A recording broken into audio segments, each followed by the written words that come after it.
우리 말씀의 제목을 한번 따라 하시겠습니까? 바울의 고독과 눈물 그리고 기쁨.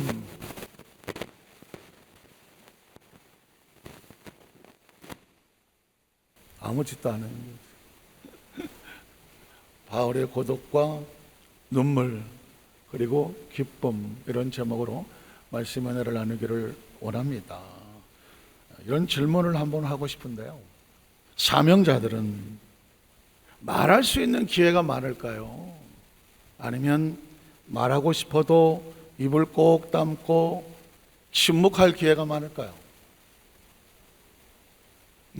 크리스찬들도 사명자들이거든요.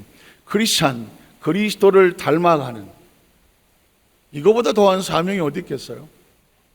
그리스도의 마음을 닮아가는, 그리스도의 모습을 닮아가는, 그리스도의 마음과 같은 길을 걸어가는 이 사명자들은 내가 말할 수 있는 기회가 많을까? 아니면 말하고 싶지만 마음으로 새기고 입을 닫고 침묵할 때가 많을까? 어떤 때가 많을 것 같아요? 어떻게 보면 제 강단에 설교하는 설교자는 말할 수 있는 기회가 많을까? 하고 싶은 말이 있어도 입에 다물고 꾹꾹 새기면서 침묵할 때가 더 많을까? 한 번도 생각해 보지 않았는데 오늘 바울이 그의 고독, 그의 눈물, 그의 기쁨, 이 말씀을 묵상하다가 보니까 성경 속에 하나님의 종들, 하나님의 사역자들, 하나님의 선지자들, 하나님의 동역자들은 말을 하며 살았을까? 아니면 하고 싶은 말이 많아도 가슴에 품고 눈물 글썽거려도 침묵하며 살았을까? 문득 성경 속의 믿음의 선배들을 보면, 예를 들어서 요셉 같은 사람도 하나님의 꿈을 꾸고 나서 연단과 교육과 훈련, 물론 합력하여 선을 이루지만 우린 마지막이 어떻게 될 걸 알고 있지만, 그 겪었던 이 요셉의 입장에서 보면 그는 늘 하고 싶은 말을 마음껏 하고 살았을까? 아니면 끊임없이 침묵하고 또 침묵하고 침묵하고 하나님의 선하신 뜻이 이루어지기까지 그는 끝끝내 가슴을 여미며 눈물을 흘린 날이 많았을까? 요셉의 이야기 속에 보면 요셉의 이야기보다는 눈물을 흘리고 가슴을 품고 침묵하며 하나님의 때를 기다리는 요셉의 모습이 더 많아 보입니다. 요셉의 이야기를 보면서 참 가슴 찡한 건 뭐냐면, 17살에 애굽에 팔려가서 13년을 남의 집살이 왕의 감옥에 들어가 있는 동안 단 한마디도 원망과 불평과 억울함과 보복과 복수와 분노와 적개심 두고 보자. 내가 이 감옥에서 나가기만 하면 나를 이렇게 만든 그 누가 됐든지 간에 내가 처절하게 복수를 하겠다. 아니면 하나님, 왜 내가 하나님의 꿈을 꿨는데 이런 피투성이 삶 가운데 나를 홀로 처박아 두고 이렇게 못 본 채 하시는 거예요. 하나님을 향하여서 처절하게 통곡하는 말 한마디가 없더라고. 제가 처음에 발견했을 때 그렇게 많이 요셉에 대한 설교를 하고 묵상을 하고 요셉을 가슴에 품고 요셉과 같은 영성을 가지려고 끊임없이 말씀을 묵상해도 요셉에게 발견하는 것은 단 한마디에 하나님을 향했던, 사람을 향했던, 원수를 향했던, 자기 자신을 향했던 팔자와 운명과 삶에 대한 부정적인 언어가 단 한마디도 없었다는 것. 기껏해야 술 맡은 간원이 복직하고 나갈 때에 나에게 소원이 하나가 있는데, 왕에게 나는 이곳에 들어올 만한 일을 한 적이 없습니다. 그러니 왕에게 잘 얘기해 주셔서 나의 무지함을 얘기해 주시고 나로 이 감옥에서 나갈 수 있도록 해달라. 이게 고작 딱 한 번 나오는 요셉의 심정이었습니다. 참지 못하고 터져서 나오는 단 한마디의 심정이었다는 거죠. 그렇다고 하면 그 속에도 왜 하고 싶은 말이 없었겠습니까? 남의 집살이 10년 동안 보디발 장군의 집에 있으면서 왜 하고 싶은 말이 없었겠어요? 참았다고 해요. 말해봤자 소용이 없으니까.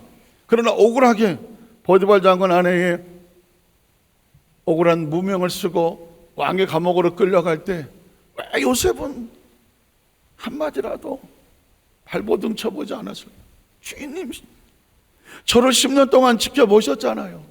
주인이 나에게 모든 걸 맡기셨잖아요.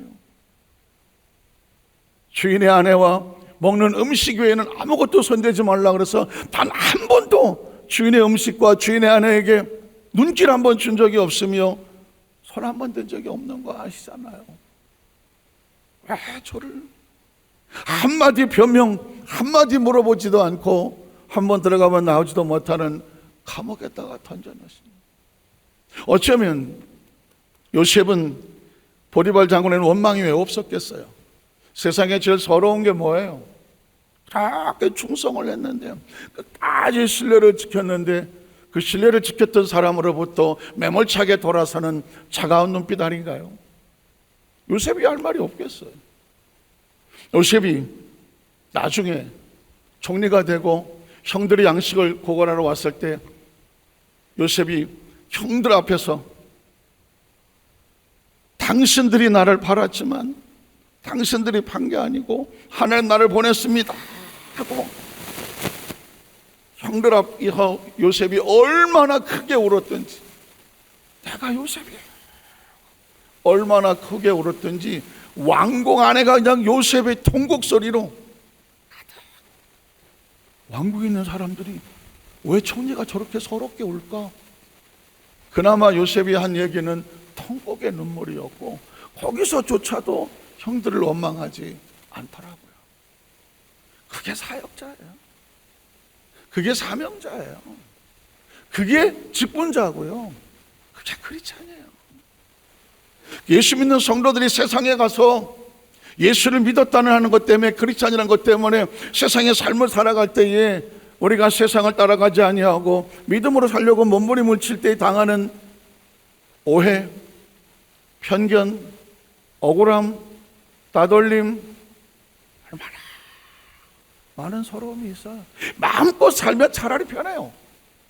그런데 믿음으로 살려고 가려다 보니까 때로 하고 싶은 이야기보다는 내가 예수 믿기 때문에 꿀떡 삼켜야 할 이야기, 내가 정말 내 감정을 막 쏟아놓고 싶어도 예수를 믿는 크리스찬이라는 것 때문에 꿀떡 삼키면서 다시 내려놓는, 억울하지만 나도 할 말이 많지만 하고 싶지만 해야 되지만 그럼에도 불구하고 내가 주인이 아니라 내게 맡겨진 하나님의 나라를 위해서 기꺼이 눈물을 닦고 침묵했었던, 사실 뭐 요셉만 그랬겠어요.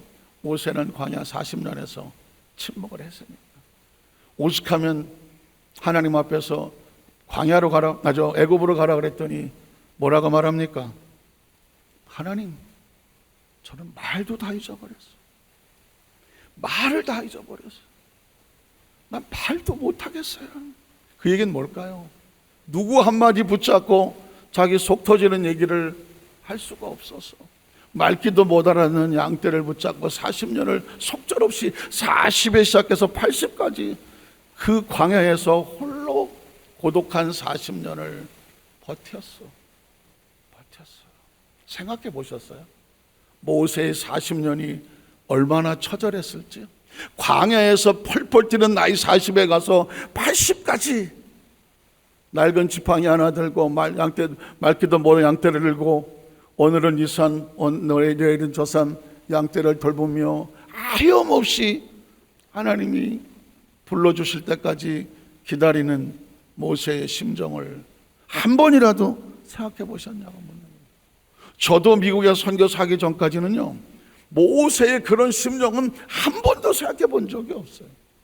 제가 미국 선교사를 가서 홀로 그 캘리포니아 강해에서 한 번도 가보지 않은 미국에 가서 이민교회를 섬기고 이민 선교사의 사역을 하는 동안에 철저하게 나 혼자 우리 집사람하고 가족밖에 없는 그 상황을 펼쳐져 나갈 때에 그때 비로소 제 눈에 모세가 출애굽기 2장에서 3장까지 그 단 몇 줄 사이에 모세의 40년이 숨겨져 있더라고. 모세의 40년. 그러니까 그때 비로소 저는 모세가 40에 남의 집사를 시작해서 광야를 갔는데 80이 돼서 떨기나무 앞에서 하나님의 음성을 듣더라고. 그 사이에 얼마 지났다고요? 40년이 지나갔어. 뭐 하느라고? 하나님이 훈련시키는 동안 40년이 지나갔어. 때로 사역자들은, 사명자들은, 직분자들은, 그리스도인들은, 아니 영적으로 정말 살려고 하는 사람은, 세상으로 적당히 신앙생활하는 사람들은 잘 모르겠고, 철저하게 정말 하나님의 뜻대로 믿음으로 살고 영적으로 살기 원해. 하나님 보시기에 좋으면 하나님 인정받고 살고 싶어. 그런 사명자가 되고 싶다. 말씀에 순종하는 자가 되고 싶다라고 하나님이 소중한 사람들은, 정말 하나님의 의식에 꽉 차 있는 사람들은 하나님 말씀하실 때까지 침묵하라면 침묵하고, 혼자 견디라면 혼자 견디고, 사방에 우겨쌈을 당하고 누가 어떤 소리 해내더라도 대적하지 아니하고 끝끝내 포기하지 않고 견뎌내는 시간. 고독이 있고 눈물이 있는데, 그런데 그 가운데 기쁨은 뭐냐면 해내고 났을 때, 힘들고 어려운 고독, 힘들고 어려운 외로움, 힘들고 어려운 오해, 왕따, 세상과의 편견 앞서부터 견뎌내고 마침내 요셉이라면 하나님이 꿈이 이루어지는 날, 모세라면 마침내 하나님이 찾아오셔서 그의 이름을 불러주시는 날, 저와 여러분에게는 하나님께서 저와 여러분에게 멀리 있지 않고 함께 있음을 체험하는 날, 예배 가운데 하나님의 음성이 들리는 날, 그게 바로 그리스도인들의 기쁨이죠. 예배는 그래서 기쁨입니다. 그리스도인들은 다른 것 때문에 기뻐하지 않아요. 우리 아들이 뭘 됐어요, 우리 뭐 다 좋은 거지만, 진짜 영적으로 사는 사람은 우리 아들이 어디 들어가서 축복이 또 축복이지만 그 아들이 하나님 나라에 이런 일꾼이 됐어요. 그게 진짜 기쁨이에요. 하나님과 연관이 됐을 때요. 우리 회사가 100배로 늘었어요. 그것도 축복이지만 그 100배가 누구하고 연관이 돼야 돼요? 잘 안 들려요? 확실합니까? 목적이 하나님이어야 되는 거죠. 요셉이 총리 된 게 뭐가 축복인가요? 그가 하나님의 나라를 위해서 그곳에 300만을 만들어가는 터전을 만들었기 때문입니다. 모세가 바로 왕궁에 40년 지낸 게 그게 뭐가 축복인가요? 그곳에서 훈련받고 광야에서 40년, 그게 저주인가요? No! 축복과 저주는 사람이 판단하지 않아요. 마지막 결과에 가서 그가 끝까지 하나님의 도구였는가, 아니면은 자기 리사이틀로 끝났는가, 그걸 걱정하는 거예요. 그래서 제가 여러분에게 자꾸 끝까지 하나님 편이라고 얘기하는 거예요. 자, 이렇게 제가 밑그림을 그려드렸어요.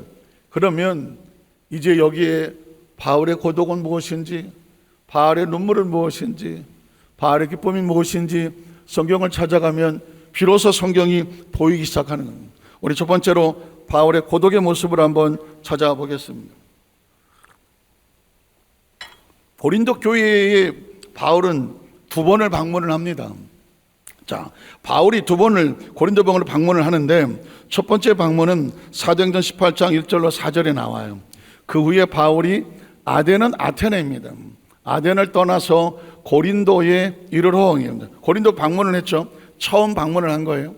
아굴라라는 본도에서 난 유대인 한 사람을 만나니 글라우디오가 모든 유대인을 명하여 로마에서 떠나라 한 고로 그가 그 안에 브리스길라와 함께 이탈리아죠. 새로 온지라 바울이 그들에게 감해 생업이 같으므로 천막을 만들었죠. 함께 살며 일을 하니 그 생업은 천막을 만드는 것이더라. 안식일마다 바울의 당에서 강론하고 유대인과 헬레인을 권면하니라. 그러니까 이 사도행전 18장 1절로 4절에 보면 바울이 고린도 교회를 처음 방문했다라는 사실을 알게 되죠. 그러면 또 두 번째도 방문합니다. 두 번째 방문한 것은 고린도서 12장 14절을 보면 보라 이제 내제 세 번째 너에게 가기를 준비했다는 얘기는 몇 번 갔다는 얘기예요? 두 번을 갔다는 얘기죠. 두 번을 갔기 때문에 세 번째 가기도 준비를 했다. 그러니까 두 번은 방문을 한 거예요. 너에게 폐를 끼치지 아니할 것이다. 또 13장 1절로 2절에도 보면 13절 내가 이제 또 역시 마찬가지죠. 세 번째 너희에게 가겠다. 두세 증인의 입으로 날마다 확정하리라. 자 2절을 보면 내가 이미 말하였거니와 지금 떠나 있으나 두 번째 대면했을 때와 같이. 그러니까 바울은 지금 첫 번째 고린도 교회를 한번 갔다 온 적이 있고 두 번째 고린도 교회를 갔다 온 적이 있습니다. 그런데 문제가 뭐냐면 첫 번째 교회에 가서 첫 번째 방문을 했을 때 예수의 복음을 증거했어요. 그리고 두 번째 방문을 해봤더니 그 예수의 복음을 가지고 그 교회에서 난리가 난 거예요.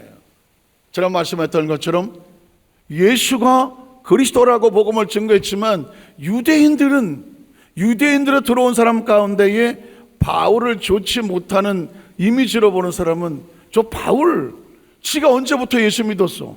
저 사람 원래 바리새인 중에 바리새인이고 그리고 로마의 시민권까지도 가지고 있어. 한때는 제사장의 명령을 가지고 크리스찬들을 잡으러 다니던 저 사람 아주 이상한 사람이라고. 어디서 예수를 만났다고 하면서 뭐 갑자기 예수를 증거하기 시작해. 저런 사람의 이야기를 믿을 수 있겠어?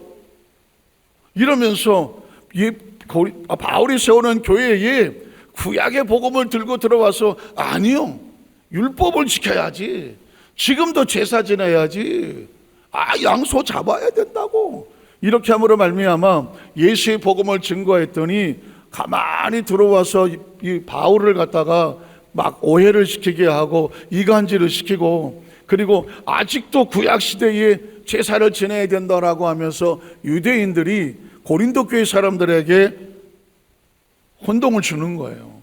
그런데 바울이 힘들었던 건 뭐냐면 그렇게 예수의 복음을 첫 번째 가서 복음을 증거했는데도 두 번째 갔더니 이 사람들 교회 가운데 어떤 일이 벌어지느냐.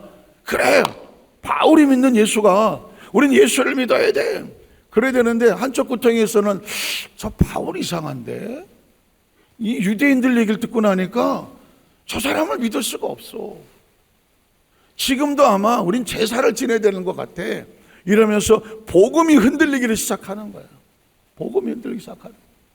바울이 그러니까 지금 두 번째 방문하고 일정상 돌아왔지만 이 고린도 교회에 대해서 늘 근심 걱정이야. 왜냐하면 바울이 전했던 예수의 복음을 전 고린도 교인들이 우리는 바울이 전한 예수만 믿겠소 하나가 돼주면 바울이 걱정을 안 해도 돼. 그런데 고린도 교회가 흔들리고 있는 거예요. 거짓 교사들, 유대의 복음이, 유대인들의 어떤 율법이 들어와서 혼동을 주니까 거기에 빠져서 또 흔들리고 다니는 그런 성도들이 나오기 시작하는 거예요. 그러니까 바울이 지금 뭐 여러 선교지를 다니면서 고린도 교회만 생각을 하면 마음이 아파. 하나님, 저 세 번째 내가 빨리 가서 저 잘못 가르치는 것들 뭐가 잘못된데 가르쳐 줘야 되고 진짜 예수 믿는 사람을 만들어야 되겠는데 하나님, 제가 언제 세 번째 가야 될까요? 늘 눈물로. 그러면서 여기서 바울의 고독이 나오는 이유가 뭐냐면 그렇게 목숨을 걸고 자신의 모든 걸 쏟아서 고린도 교회를 만들어 놓고 그래서 교회가 잘 되어져 가나 하는데 어디서 잘못 들은 이단과 같은 사설이 들어와서 성도들을 미혹하고 바울을 공격함으로 그 성도에 의해서 바울이 공격을 당할 때 바울이 처절하게 고통을 느끼는 거예요. 조금 이따 나오겠지만 어쩔 수 없어요. 사역자들이나 목회자들이나 교회 지도자들의 기쁨은 뭔지 아십니까? 성도로부터 얻는 거거든. 성도들이 잘 자라고 성장하고 발전하고 성숙하며 다음 세대가 미래 세대가 발전해 나가면서 교회가 계속 정말 영적으로 성장해 나가는 성숙된 믿음을 보면서 사실은 자식을 크는 걸 보면서 부모가 기쁨을 얻는 것처럼 목회자들이라든가 선교사들의 사역자들의 기쁨은 성도거든요. 그런데 반대로 사역자들이나 선교사나 목회자나 어디서 실망을 하고 어디서 힘이 빠지냐면 성도로 인하여. 세상에 어떤 여러 가지 마귀의 무슨 영적 싸움은 이건 치열하게 싸워요. 근데 어느 날 그렇게 믿었던 사역자 성도가 어느 날 갑자기 주저앉거나 뒤로 서거나 다른 소리를 할 때, 제가 통계적으로 많은 사역자들 보니까 사역자들이 힘이 없어 주저앉을 때 이야기를 들어보니까 어느 날 어떤 성도로부터 상처 입는 소리를 들었을 때 어떤 성도가 뒤로 서서 그렇게 기도하고 그렇게 눈물을 쏟았는데 뒤에 돌아서서 그 목회자나 선교사나 사역자를 뒤에서 다른 말을 하고 다닐 때, 그때 사역자들은 속절없이 무너집니다. 속절없이 무너지죠. 세상에 그런 거죠. 자식이 어느 날 커서 엄마가 나한테 해준 게 뭐 있어? 뭐 있어? 나 혼자 컸어요. 엄마가 나한테 한 게 없어. 그때 모든 부모들은 억장이 무너지죠. 그렇지 않겠어요? 이런 얘기들은 상당히 예민한 얘기라서 어느 교회 이름을 댈 수도 없는데, 어느 교회 목사님이 얘기하다 보니까는 비슷한 얘기를 하더라고요. 아무리 애를 써도 몸부림치고는 어느 날 교회 학교 때부터 그렇게 잘 자라서 열심히 하던, 그래서 얼마나 대견하겠어요. 교회 학교부터 자랐는데, 그래서 청년이 되고 이제 구역장 집사가 됐는데 어느 날 와갖고 목사님한테 눈을 흘기고 덤벼들더래. 근데 아무 생각이 안 들더래. 그냥 눈물만 쭉 흘러더래. 사실 제가 이 본문 속에 바울의 심정을 얘기하려다 보니까 그런 지금 말씀을 드리고 있는데, 바울이 그랬어요. 고린도 교회를 그렇게 세워놨어. 근데 어디서 이상한 거짓 교사들이 들어오고 유대인들이 들어와서 저 바울 가리키는 거 다 거짓말이라고, 제사 지내야 된다고, 성경은 구약이라고 하면서 그걸 갔더니 거기 또 고래하고 쫓아가서 그 성도를 잃어버렸어. 그때 바울의 심정이 찢어지면서 눈물을 흘리면서 내가 세 번째 가려고 해. 이게 바울의 고독한 싸움이었습니다. 두 번째는 바울의 눈물이죠. 고린도서 1장 23, 24절입니다. 바울이 이렇게 고백을 해요. 내가 내 목숨을 걸고, 사람이요 비장하면 내가 내 10손가락에 장을 지지는, 이런 말 쉽게 하지 못하잖아요. 그죠? 그런데 바울이 이렇게 말해요. 내가 내 뭘 건대요? 손모가지? 목모가지를 건대. 옛날 노름판에서 내 손모가지를 걸겠어, 그런 건 어디서 본 것 같은데, 손모가지가 아니야, 목모가지를 걸겠다. 여러분, 이 정도 얘기하면 바울이 지금 얼마나 처참한 심정인지 알겠죠? 바울이 성경 13권을 썼다고 해서 희희낙낙하고 하나님의 나라는 눈물과 기도와 절절한 뿌리 내리는 심령의 혼신 없이 싹이 트는 일은 없어. 자, 유럽에 가서 피투성이 이단과 각종 우산이 난무하던 저 로마에 가서 목숨을 걸고 순교하면서 예수의 복음을 증거했다? 자기 인생에 생명을 거는 겁니다. 여러분, 신앙생활은 생명을 거는 겁니다. 제가 나중에 또 얘기하겠지만은 진짜 그리스도는요, 하나님의 나라에 자기 생명을 거는 겁니다. 그리고 믿음의 선배들은 다 생명을 걸었습니다. 진짜는 생명을 거는 겁니다. 예수를 이용하려고 하는 사람은, 신앙을 이용하려고 하는 사람은, 직분을 이용하려고 하는 사람은 자기에게 유리한 것에 대해서만 시희낙낙합니다. 헌신하라고 하고, 희생하라고 하고, 사명이라고 하고, 당신이 이거 해야 된다고 하고, 어떤 곳이 왔을 때 이건 이제 내가 이거 손해보는 것 같은데 안 하고, 계산이 되면 이미 벌써 생명은 없는 거예요. 세월이 지나가면서 저도 이제 벌써 보니까 이 정도 왔더라고요. 이제 막 다 선배들이 다 은퇴를 하기 시작하고 뭐 밑에서 올라오기 시작하고 하는데 보니까 그러면서 진짜 영롱하게 비춰지는, 마치 순금을 만들기 위해서 끊임없이 이 재련을 하고 정련을 해야 되는 것처럼, 그러면서 영롱하게 올라오는 은혜가 하나 있는데 그건 뭐냐면 진짜가 되라는 거죠. 엄청 지금 이 세상에 이 지구상에도 40억, 30억의 크리스찬이 있다고 하지만 다 진짜인가? 아무도 장담 못합니다. 바울은 내가 달려갈 길을 다 가고 하나님 앞에서 진짜로 발견되기를 원하여 그는 목숨을 건다고 말하는 거예요. 내가 내 목숨을 걸고 거기다가 하나님도 불러 오죽 다급하면 하나님 앞에서 증언하게 하기를 원하노니, 내가 다시 고린도에 가지 아니한 것은, 그 당시에 고린도 교회에 두 번째 가려고 했는데 다른 데가 급한 데 있어서 거길 먼저 갔더니 또 지난번 말씀드렸죠. 그걸 가지고, 그러니까 마귀는 항상 하나님의 사역자들은, 직분자들은요, 목걸이만 있으면 그걸 갖다가 뒤집어 곡해를 해갖고 영적 권위를 무너뜨리려고 하거든요. 저 바울이 말이야, 저 두 번째 온다 그랬더니 한 번 오고 말해, 딴 데 가고 안 오고 말해.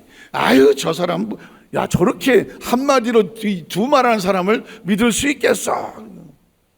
바울이 거기서 목숨을 걸고 하나님 앞에 증언하기는, 내가 고린도 교회에 가려고 했었는데 그 당시 가지 못한 것은 너희를 아끼려 함이라. 그 다음, 우리가 너희 믿음을 주관하려는 것이 아니라, 왜 그러냐면 오직 너희 기쁨을 돕자되려 이는 너희가 믿음이었었습니다.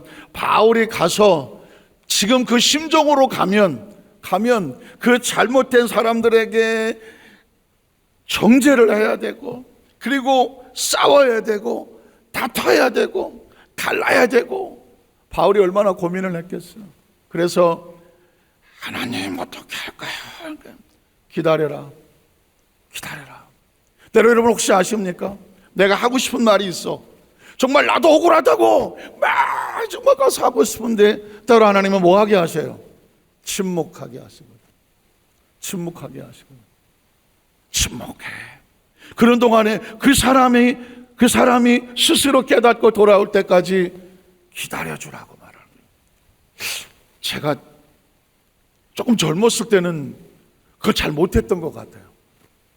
어떤 일이 벌어지면 당장 해결해야 되는 것 같고, 빨리 처리해야 되는 것 같고, 어떤 얘기만 나오면 그거 즉각적인 반응이 있었던 것 같아요. 근데 어느 날인가부터 누가 뭐라고 해도 반응이 안 돼. 큰일 났습니다. 아무 반응이 없어. 목사님, 아무 반응을 안 해요. 이유가 뭔지 아십니까? 내 감정이나 기분이나 어떤 성격이나 방법이나 어떤 것에도 나서면 안 돼. 하나님이 일하시더라. 그때 하나님의 사역자들은 침묵하고 기다리는 겁니다. 그때 내 감정과 기분이 올라와서, 그때 요즘은 또 카톡방도 있고 문자도 있고 전화도 못 되니까는, 그때 만약에 올라온 거로 잘못 올려고 나면 평생 후회할 일이 나올 때도 있어요. 정말 이거 어떻게 될지 모르겠거든, 내가 어떤 감정 컨트롤이 안 되거든, 아니면 정말 큰일 날 같은 문제는 침묵하시라. 그리고 하나님과 1대1로 기도하면서 하나님이 역사하시기를 기다려라. 지금 바울은 속이 터져서 목숨을 걸고라도 내 억울함을 호소하고 싶지만 이렇게 합니다. 내가 가지 않는 이유는 침묵하며 기다리고 하나님이 역사하시고 그 사람들 스스로 잘못을 깨닫고 하나님께로 돌아오도록 하는 것이 너희들을, 고린도 교인들을 돕는 거다. 그래서 그 억울한 누명을 써가면서도 기다리는, 기쁨을 돕는 자가 되려 함이니 이는 너희가 믿음에 섰기 때문이다. 마지막 세 번째로 바울의 기쁨은 뭘까요? 바울의 기쁨은 저와 여러분 크리스찬들의 기쁨이고, 사역자들의 기쁨이고, 직분자들의 기쁨이고, 강단에 서 있는 저 설교자의 기쁨일 수가 있어요. 크리스찬들 모두의 기쁨. 우리는 언제 기뻐하는가? 고린도서 2장 1절 2절에 보니까 내가 다시는 너희에게 근심 중에 나아가지 아니하기로 스스로 결심했다. 그러니까 강단에 서 있는 담임 목사는 당연하고, 장로님들도 직분자도 당연하고, 각 기관장들도 다양하고, 지역장, 구역장 다 리더자들이잖아요. 리더자는 구역장은 구역 식구 앞에서, 지역장은 지역 식구 앞에서, 기관장은 기관 식구 앞에서, 교구장은 교구 식구들 앞에서, 담임 목사는 전 성도들 앞에서 절대로 근심을 가지고 대하지 않는다. 큰일 났어요. 큰일 났어요. 어떡해요? 제가 만약에 강단에서 왔고, 여기서 뭐고 안산교회 형제 여러분 큰일 났습니다. 그럼 여러분 심정이 어떨 것 같아요? 여러 가지 방법이, 반응이 나오겠지. 왜요? 목사님 왜요? 큰일 났나 봐. 같이 큰일 났다고 하시는 분도 있겠고, 어떤 분은 이거 뭐지? 왜 저러시나? 이러신 분 하시는 분도 있겠고, 어떤 분은 목사님이 큰일 났다고? 아이고 꽃이라, 아유 꽃이다 아주. 이런 분들 있을지도 모르고. 반응은 다양해. 이야기는 뭐냐면, 하나님께서 우리에게 성경을 통해 주시는 것은, 리더자들은 감정의 어떤 것을 가지고 강단에 서지 않는다. 구역장은 구역 식구 앞에 서지 않는다. 지역장은 지역 식구 앞에 서지 않는다. 기관장은 기관장 앞에서 절대로 마음에 근심이나 아픔이나 슬픔이나 부정적이나 어떤 걸 가지고 마음에 품고 서지 않는다. 자, 내가 다시는 너에게 근심 중에 나아가지 않겠소 결심했다. 얘기는 그 전에 많이 근심거리를 가지고 성도들을 만난 적이 있다. 그냥 내가 너희를 근심하게 하면 도대체 누가 좋아하겠느냐. 또 내가 근심하게 앉아 밖에 나를 기쁘게 할 자는, 사실 바울은 여기서 고백을 한 거예요. 내가 성도들에게 근심한 마음으로 나가지 않겠다는 얘기는, 내가 성도들에게 근심을 주면 성도들도 같이 근심할 게 아니냐. 내가 근심하면 성도들도 근심하고, 내가 기뻐하면 성도들도 기뻐하고, 성도들의 근심이 내 근심이고 성도들의 기쁨이 내 기쁨이니까, 성도와 바울의 사이에는 오로지 기쁨과 감사가 흘러야지, 거기에 근심, 걱정, 미움, 원한 이런 게 끼어버리면 이건 하나님의 나라가 이루어지지 않아. 그래서 내가 너를 근심하게 한다면, 내가 근심하게 한 자밖에 나를 기쁘게 할 자가 누구냐. 그 다음 절에 내가 지같이 쓴 것은 내가 갈 때 마땅히 나를 기쁘게 할 자로부터 성도예요. 교회 성도 도리어 근심을 얻을까 하면, 내가 성도를 만나서 기쁨을 얻어야 되는데 내가 그냥 근심해서 가갖고 성도를 만나면 그 성도들이 날 보고 기뻐하겠어? 성도들이 안 기뻐하면 난 또 기쁘겠어? 이해가 가십니까? 바울은 그래서 고린도 교회를 갈 때, 성도들을 만날 때, 선교를 나갈 때, 어디를 나가더라도 나는 철저하게 기쁨으로 성도를 만나고 성도에게 무엇을 주겠다?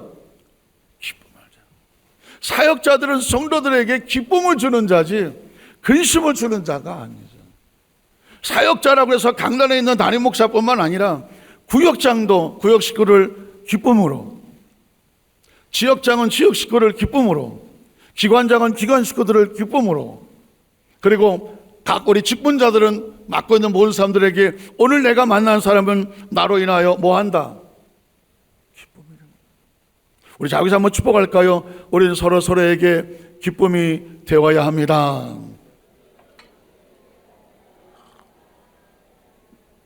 이해가 되세요? 크리스찬의 사명은 서로 바라볼 때 나에게 사명이 있어. 오늘 내가 만나는 사람을 어떻게 하자? 어떻게 하자? 어떻게 하자? 근데 왜 성질을 내요? 왜 성질을 내냐고? 내가 만나는 사람을 기쁘게 해야 돼. 이게 크리스찬의 사명이야. 내가 가지고 있는 이 감정을 쏟아내는 분풀이 대상이 아니라, 내가 만나는 사람을 내가 기쁘게 해야 될 사명이 나에게 있고, 너희의 모두에 대한 나의 기쁨이 너의 모두의 기쁨인 줄을 확신합니다. 그러니까 어쩔 수 없어요. 우리는 항상 기쁨으로 서야 돼요. 그래서 나를 만나는 사람이 같이 기뻐하는 것이 서로의 기쁨이 되는 거고, 마지막 4절에 보면 내가 마음에 큰 눌림과 걱정이 있어서 많은 눈물로 너에게 썼노니 이는 너희로 근심하게 하려 한 것이 아니다. 오직 내가 너희를 향하여 넘치는 사랑이 있음을 너희로 뭐하게 한 것이에요? 알게 하려고 하는. 그러니까 바울은 눈물을 흘리고 막 애타는 마음이 있는데 무슨 걱정이 있으세요가 아니라 내가 사랑하는 성도 여러분을 얼마나 이 고린도 교회를 사랑하는지 노심초사 내 눈에 눈물이 흘러서 눈썹이 다 빠지고 정말 내 온 진에게 빠지도록 이렇게 눈물을 흘려 기도하는 것은 고통과 아픔이 있어서가 아니라 고린도 교회 성도들을 사랑하는 마음입니다. 그거를 고린도 교회 성도들이요 알아주십시오. 그게 바울의 기쁨이에요. 오늘 말씀을 정리하면서 사실 사역자라고 하니까 강단에 있는 설교자만이 아니라 또 주의 종들뿐만 아니라 우리 장로님을 비롯해서 직분자들뿐만 아니라 또 지역장, 구역장 모든 크리스찬들은 다 사역자들이고 그 모든 사람들은 우리가 건져내야 될 내 영적인 어장과 같아. 그래서 크리스찬은 세상의 빛을 가지고 하나님의 빛을 가지고 세상에 비춰지는 존재이니까 오늘 가장 중요한 것은 오늘 내가 만나는 사람을 나로 인하여 기뻐하게 하시고 어느 날 내 눈에서 눈물이 흐른다면 그 눈물은 슬퍼서 흐르는 눈물이 아니라 그 사람과 그 상황과 그 기관과 그 사랑동료들을 사랑하는 마음의 눈물이어야 한다. 그 은혜가 함께 하시기를 주의 이름으로 축복합니다. 기도하겠습니다. 하나님 아버지,